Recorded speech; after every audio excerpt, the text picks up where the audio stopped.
There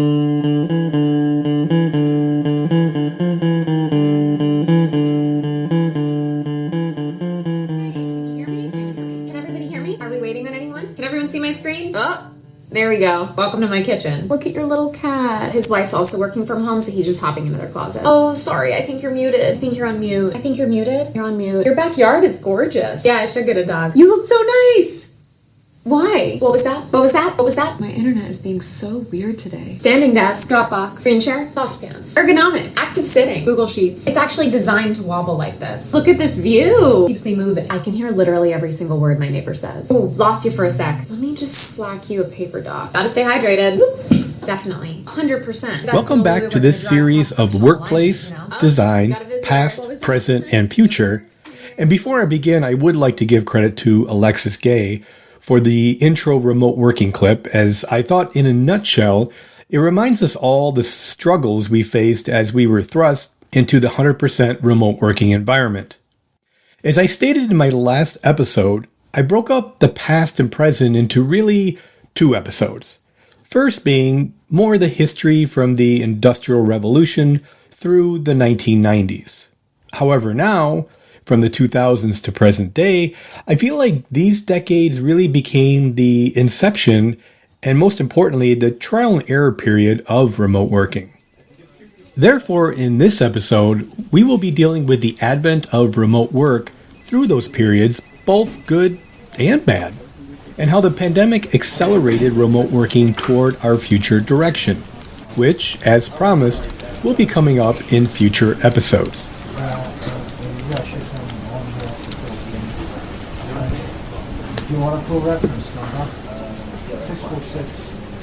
As the 2000s started, technology continued to grow at a record pace. The physical size of computers diminished and in some cases gave way fully to the laptop. Consequently, telecommunications were to become prominent as offices were able to communicate on screen throughout many locations. Therefore, the new office would encompass more technology and data connectivity than ever before. The early 2000s office space was about amenities. Now, as the open floor plan developed, it was now expected to include ping pong tables, foosball tables, air hockey, and sometimes pool tables.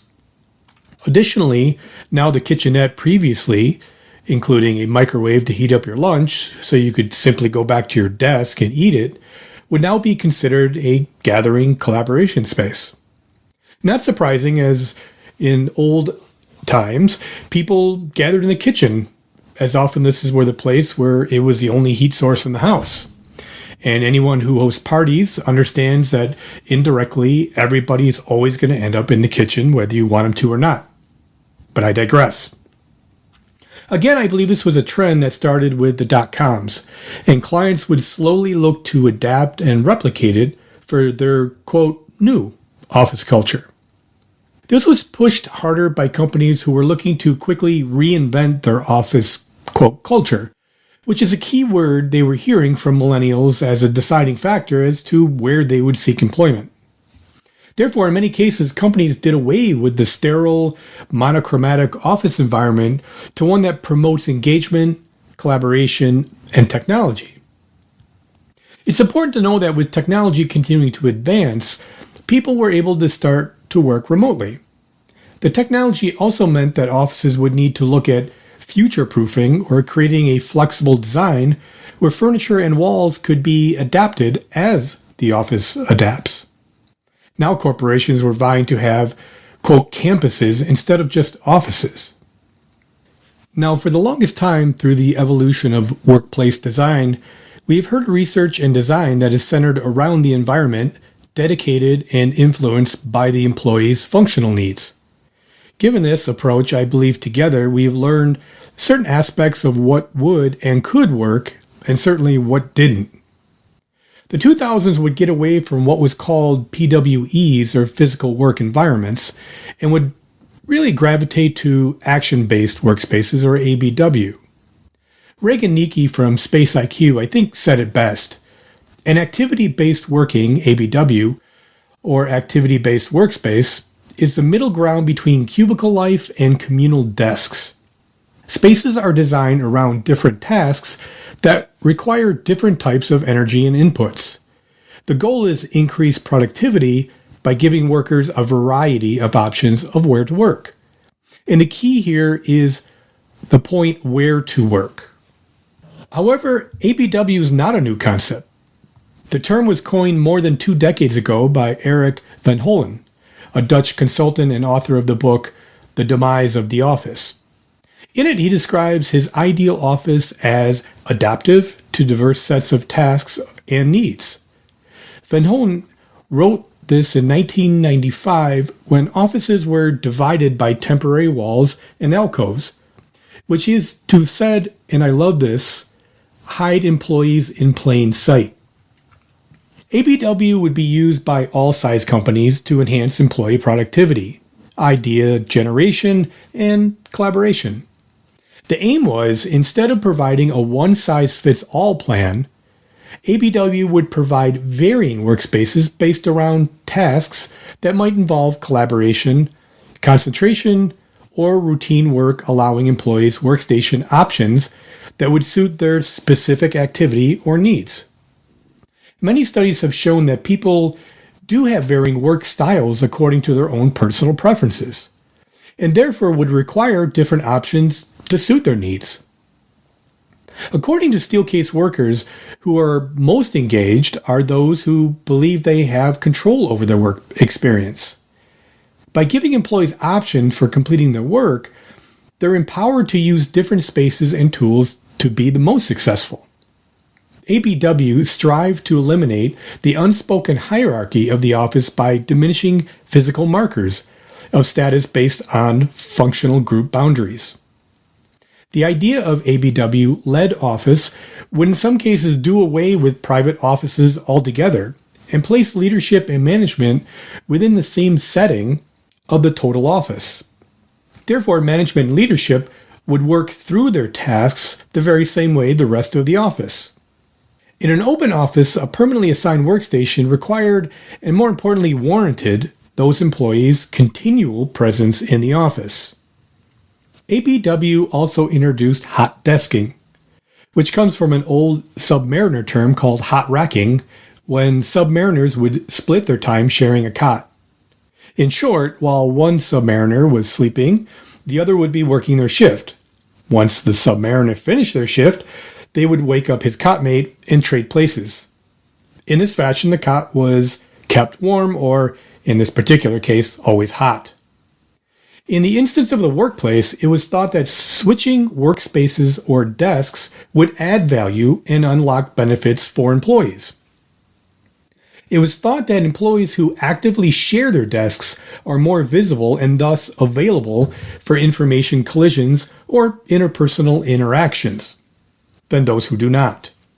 However, the reciprocal has been found that hot desking promotes communication.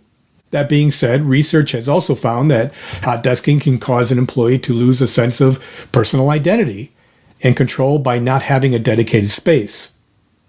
Now, ABW in the early 2000s would cater well to the Gen X workforce, of which I am one, and millennials who tend to thrive on collaboration. An indirect consequence of the cubicles coming down was that the millennial generation were able to see their fellow employees and therefore, albeit a crazy idea, communicate, collaborate, and exchange ideas, which is of paramount importance to millennials and my particular generation. During this time, the idea of wellness started to be a larger concern in office design. The health of the employee was starting to not only be a concern for human resources, but it became a recruitment and employee amenity, introducing things such as appropriately sized fitness centers, vegetation areas, better HVAC systems to control environments and bring in more fresh air, and certainly more natural daylight. Now, even with companies creating the campus, club med type spaces, employees were still overall really looking to work from home and meet at coffee shops to collaborate.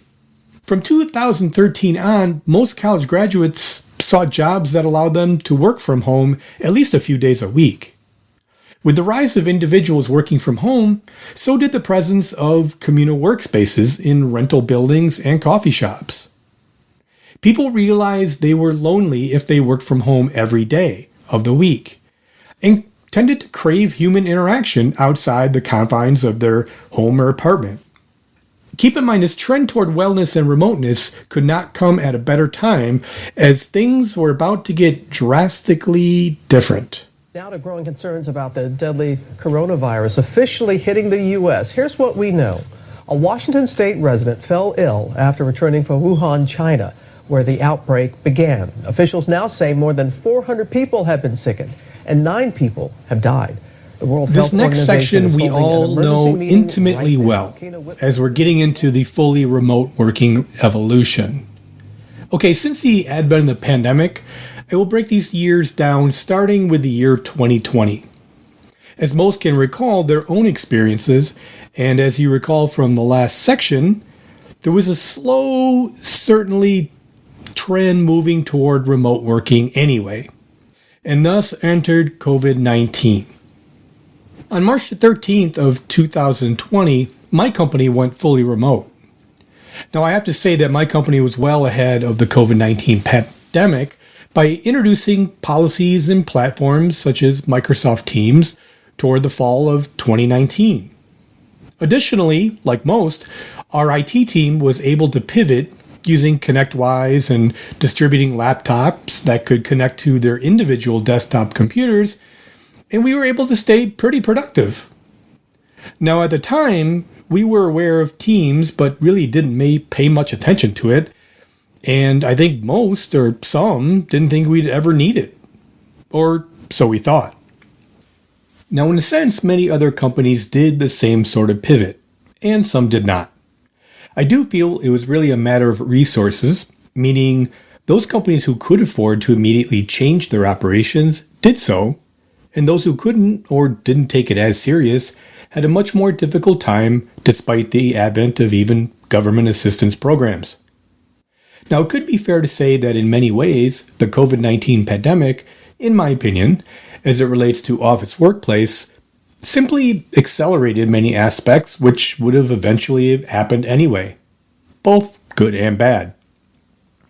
Additionally, I have to point out that one of the unintended consequences of the pandemic is that it severely divided society, and in turn, what remained of the office culture in many ways, and as an observer, I couldn't help but notice how even the pandemic would affect people differently based on socioeconomics, furthering class and hierarchy separation, and how ultimately people could deal with the pandemic as it pertained to resources or support.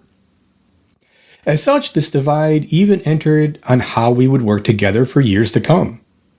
And since I have so many selective thoughts about the pandemic itself, as it surrounds how we were so divided, it does make me nervous and a bit saddened that the social fabric of who we would become was potentially accelerated along with everything else. This subject is very, very intriguing to me, and I have a lot of thoughts on it, and, it could be its own episode down the road. And sure, it's easy for me to look back now and think there really exists a dichotomy between what I call pandemic work and remote work over the last 3 years, which I think is fair. So in this case, I feel that each should be viewed separately and fairly discussed on their own merits. In that, pandemic work was really the reaction to the pandemic as it was happening. It was the steps and policies put into place by companies to keep employees safe while making sure they could keep them on the payroll. For this pandemic period, I personally give most companies a pass on decision making, as this is what oftentimes is referred to as the fog of war. So in that respect, there's no sense to Monday morning quarterback on the pandemic working. I will save my ultimate thoughts for my summary in the final episode of this series.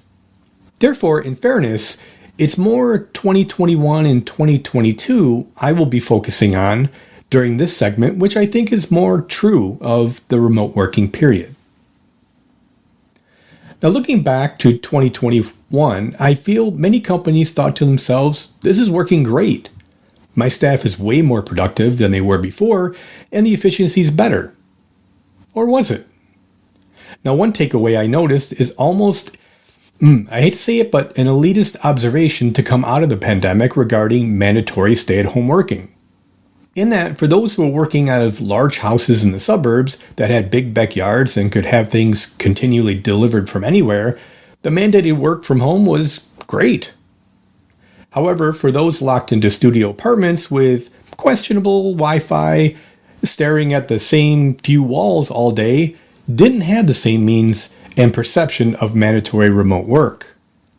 It was then that I noticed the second dichotomy between what conventionally was a generational workforce perception.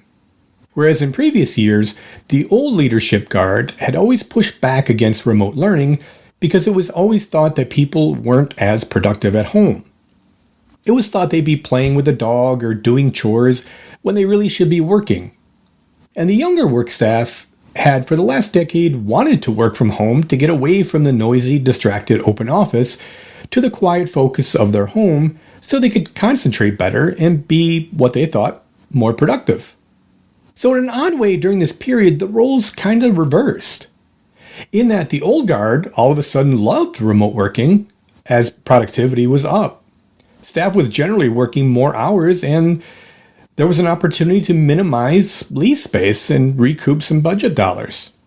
On the other hand, not saying it was always the case, but many younger employees were sick of being trapped inside their spaces and felt isolated and lonely, and felt they could be, oddly, more productive back in the office. Even though they often stated during interviews it was culture that was one of the driving forces pre-pandemic about making a choice on where they would work. Interesting. So how did this work out for companies? And let's look at what people were feeling during this point in 2021. Now, these statistics came from a Harris poll, and I'll state the following. Gen Z's valued flexibility over money, 40%, want flexible working hours and the ability to work from home. For job seekers in general, flexibility is key. A flexible schedule, unlimited PTO, and the ability to work remotely are some of the top benefits that would lead workers to seek a job elsewhere. About 1 in 5 employed Americans who work in an office setting would like their employer to allow employees to decide where they work, in an office, hybrid, or fully remote, while 13% would like their employer to require employees to spend most of their time working remotely. Surprisingly, 41% would like their employer to expect employees to return to the office full-time, with the office operating like it did pre-pandemic with minimal changes. When asked about their preference, remote workplace split, 40% want to work at an office 5 days a week, while 51% don't want to go back to the office 5 days a week. Women are less likely than men to want to go back to the office 5 days a week. In addition, 43% strongly or somewhat agreed that they would leave their job if their employer required them to go to the office every day. As we started to close out 2021, it seemed that although healthcare, first responders, grocery workers, and many other essential workers and companies were continuing to work in person, many other professional service companies were starting to return back to work. In my own field of architecture, we were generally speaking all remote, where contractors and civil engineering firms were working predominantly back to their offices in mid-2020, and were adopting either in full or some hybrid models. Now, it's worth mentioning that during this period, most companies and their employees were becoming quite adept at using Teams, Zoom, Slack, or WebEx. So what could be learned from this? One idea is that during the mid to end stages of the pandemic, productivity was in fact up. Now, was this because people were just that motivated working from home? Or were they working way more hours and were in fact so nervous about losing their jobs, they were overproductive? So entering 2022, the vibe seemed to start to change. It definitely felt as though there was serious pent-up demand to return to some normalcy. It was also a time where many, if not most companies, were reviewing their current policies on in-office or remote working and starting to make some real decisions. So the question is, how was hybrid model working at this time? And I suppose there isn't a one-size-fits-all answer. However, I did review 2 research studies as it relates to call centers, as a good example.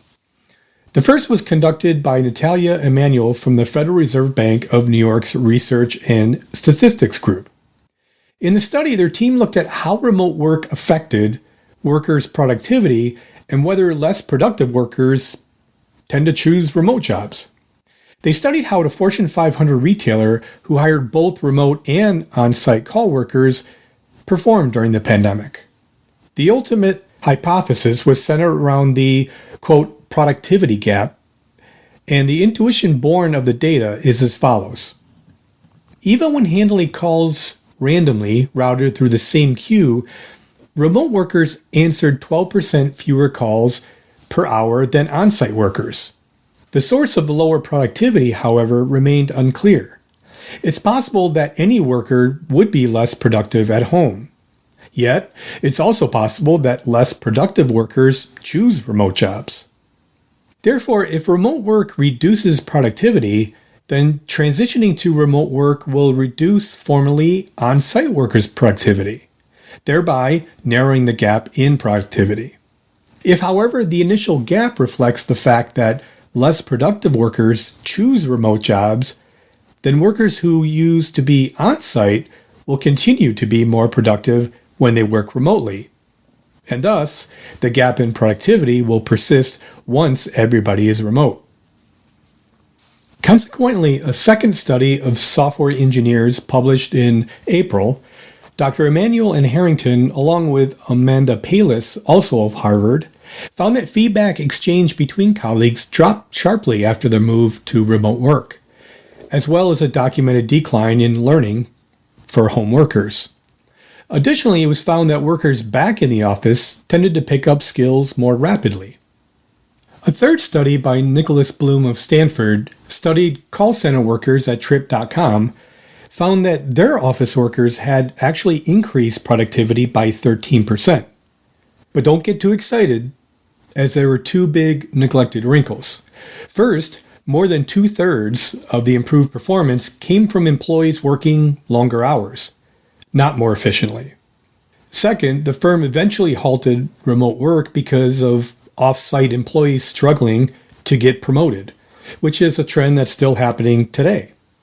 In 2022, Dr. Bloom visited Trip.com again, this time to investigate the effects of hybrid working trials. The outcome of the experiment were less striking. It had a minimal impact on productivity. However, though, it was found workers put in longer days and wrote more code when actually in the office. And to prep for this evolution study, I read many studies and articles where remote working is shown to increase productivity, but mainly during the year of 2021. And as you can see, the unintended consequences, at least in those cases, are that it was sustainable from the standpoint that remote workers were simply putting in more hours.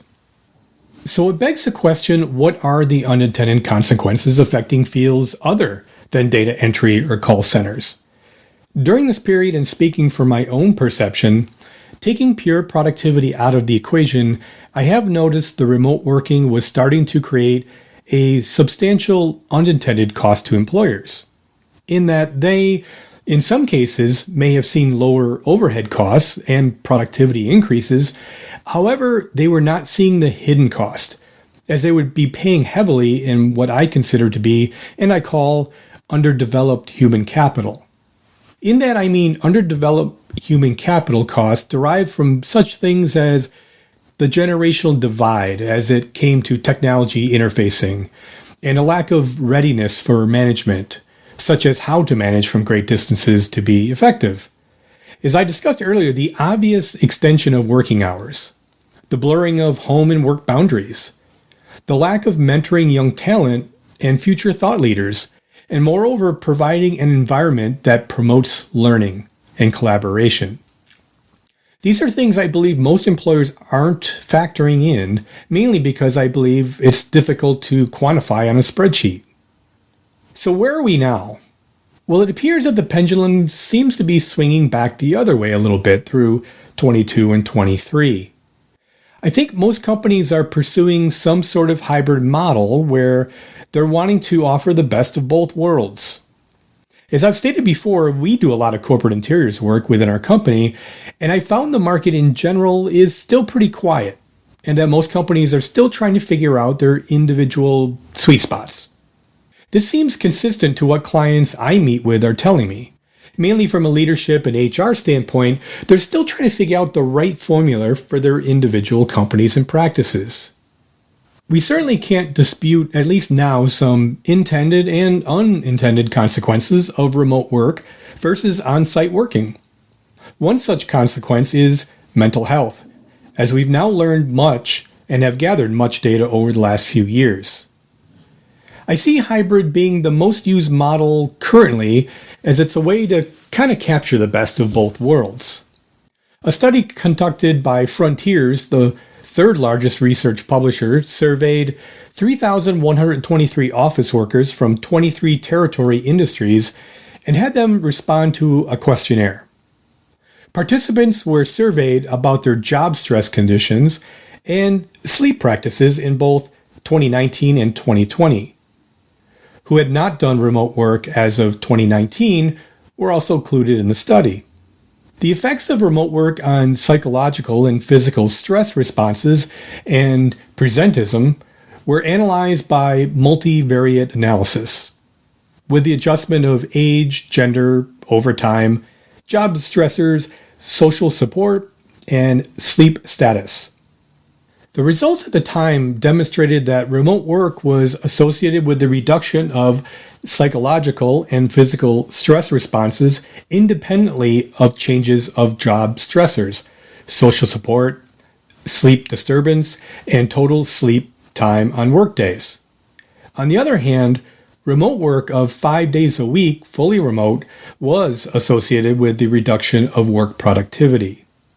Now fast forward to 2023, and are the results the same or even similar?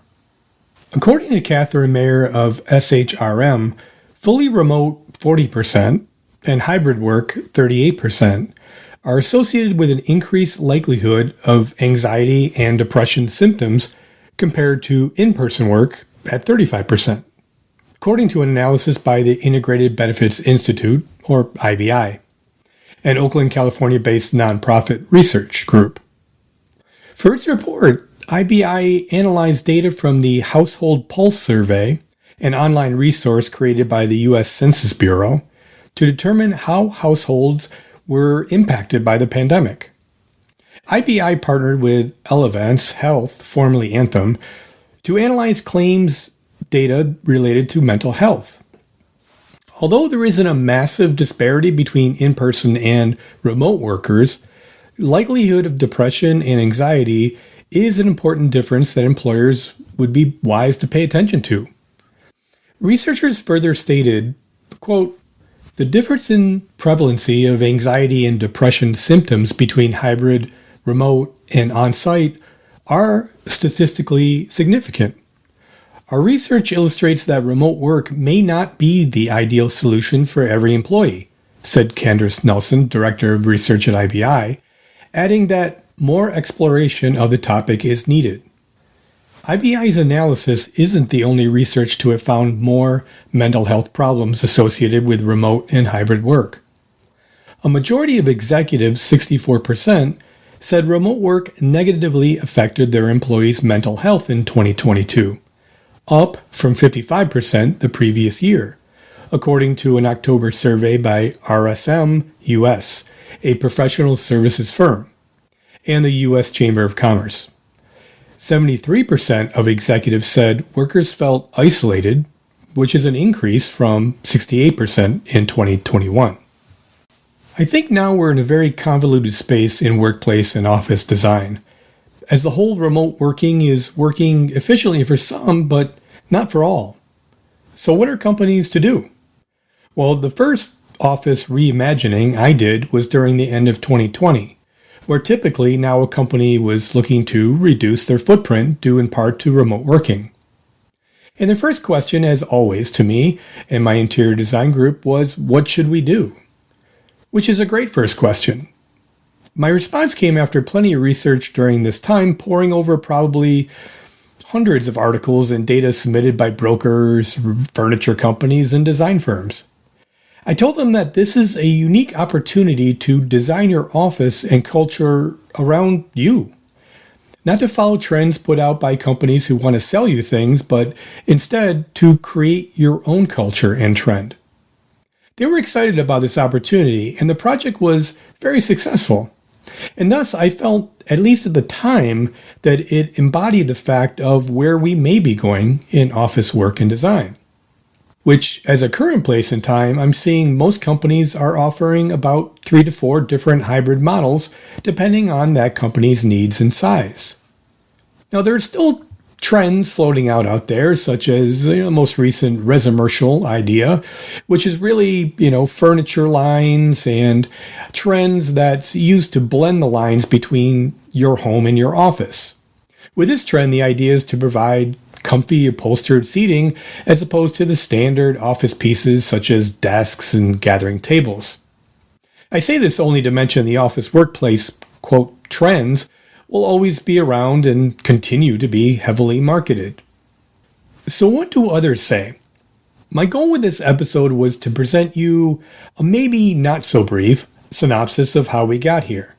Which, okay, even I admit it went a bit longer than I expected and had to break up into 2 episodes. However, in the next few episodes of the series, I will be interviewing several industry experts who directly deal with this very issue as to where does this go. Therefore, I gathered thought leaders in the industry of office workplace, including designers, real estate brokers, clients, and yes, a furniture company, so we can hear what they think the future of office will lead. As a teaser to the next few episodes in the series, and ultimately my workplace future vision, I will give one of my favorite quotes, which seems uniquely appropriate, by the futurist Alan Toffler in 1980, who predicted that with increases in telecommuting technology, offices would soon become irrelevant. Downtowns would be emptied, and everyone would be connected through, quote, electronic cottages, dispersed throughout the countryside. Consequently, in the last episode of the series, I will give you my own thoughts of where office work could and maybe should look like in the future. And I can promise you that's something you're definitely want to hear and check out. Till then, I give you the outro music. This track is from one of the bands I played in, written by a longtime and dear friend and bandmate of mine, Kenny Tanner, who wrote this to describe the trials and tribulations of the everyday worker, which seemed appropriate.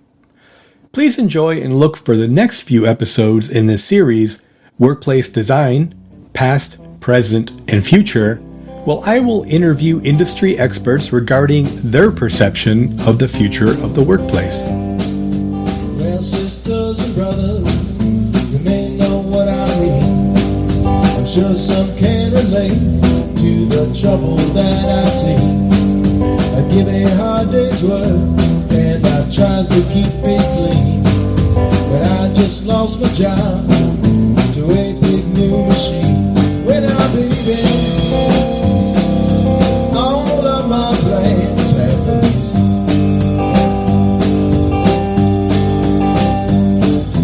bound to sink the blue. I'm in this pool,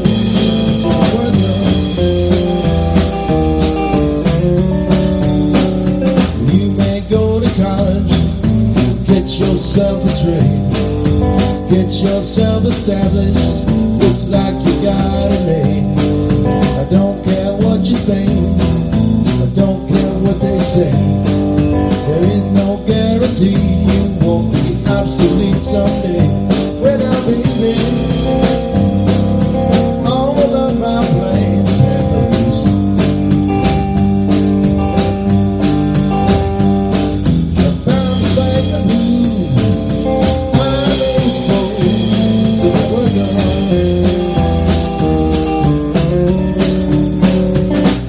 plastic waste or a paper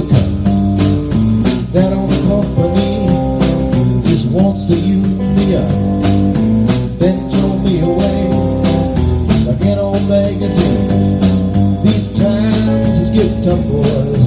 People's get mean. Well, they wrap the line, but they save the bottom line. They claim they will retrain me.